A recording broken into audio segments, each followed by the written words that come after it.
Caitlin Clark and the Indiana Fever will try to send their series back to Indiana. I will tell you who is rooting for the Indiana Fever, CJ. Television executives.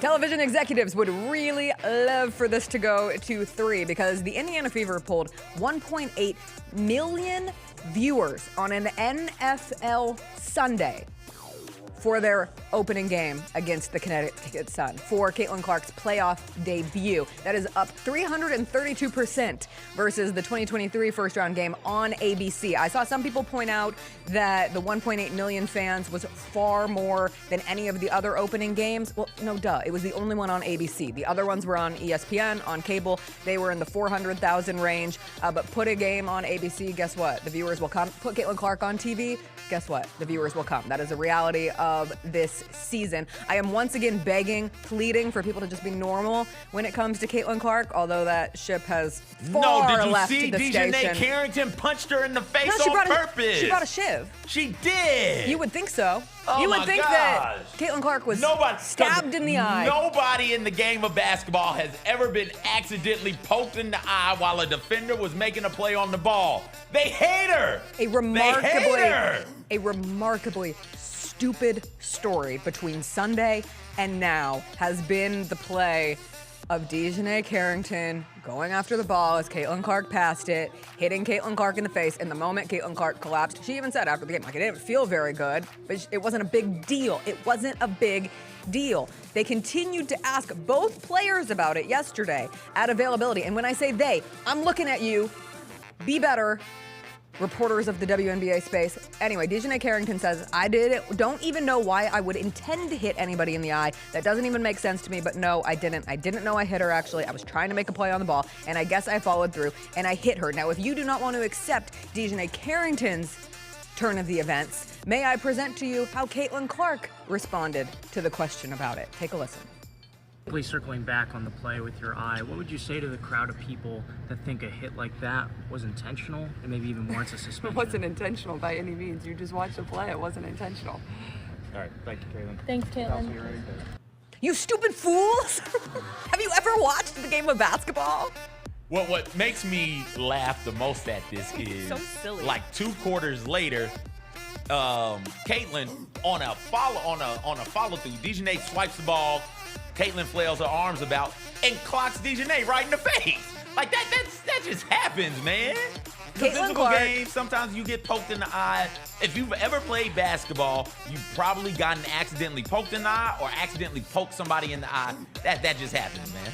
Caitlin Clark is far too good of a player, is far too transcendent of a player for us to continue babying Caitlin Clark about basketball plays that we see often. And because this took up so much of the attention, there has been not nearly enough talk about, okay, how will the Fever respond? We talked about their three-point shooting. They had a lot of open looks that just did not go in against the Sun in Game 1. They were 6 of 28 from 3 as a team. Caitlin Clark was 2 of 13. Kelsey Mitchell was 2 of 10. Can they be better tonight? And then defensively, can the Fever tap into what they were more towards the end of the year versus being one of the worst defensive teams in the WNBA early on in the season? And I tell you that the people who, or the women who really were difference makers for the Sun, yes, you are going to have DeWanna Bonner. Yes, you are going to potentially get a triple-double from Alyssa Thomas. It's what she does, especially in the postseason. But you cannot allow Mabry off the bench. You cannot allow Veronica Burton off the bench to be as efficient as they were. Can you limit those others if you are the Fever? And if you can, you have a really good chance of sending this back to Indiana. That game turned when Hull got into foul trouble late in the second half. And then they were just out of it after that. I think that having her on the court matters because she's somebody who's just running around making plays. You've got to find a way to say, all right, somebody's water got to get turned off. And if you can't turn off ATs and if you can't turn off Bonner, you've got to be able to turn off everybody else's water on the Sun. You can't allow Alyssa Thomas to go out there and be scorer and facilitator. Make her pick one and live with the results. Also, free Caitlin up a bit. Bring her off of the ball. Run those pick and rolls, absolutely, because those pick and rolls are lethal.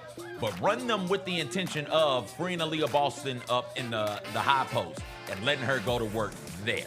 By go to work, I don't mean shooting it. I don't mean scoring it. I mean, like, get there and facilitate the offense, make a couple of passes, and then boom, Caitlin Clark will have a bit more space to operate and work. Caitlin's got to find a way to go at Bonner. Because when Bonner's been on her, and that was a great adjustment that was made in game 1. When Bonner's on Caitlin Clark, she struggled shooting the ball, or at least in game 1 she did. Caitlin's got to find a way to hit someone, get that step back behind the three-point line together so that she can knock down shots, because this team is going to need her to make shots. If they can do that, they stand a chance. If they don't, they'll be out, which still a very, very, very respectable season for the Indiana Fever. Their first respectable season in quite some time. So tip of the cap to them and what they've done, but they don't want to go out like that. They want to keep it going. The Sun, 6.5-point favorites. That game is on 6:30 Central Time, ESPN. The other game tonight, Mercury Lynx. The Jessica Benson Show with CJ Hart, live every weekday at 8 a.m.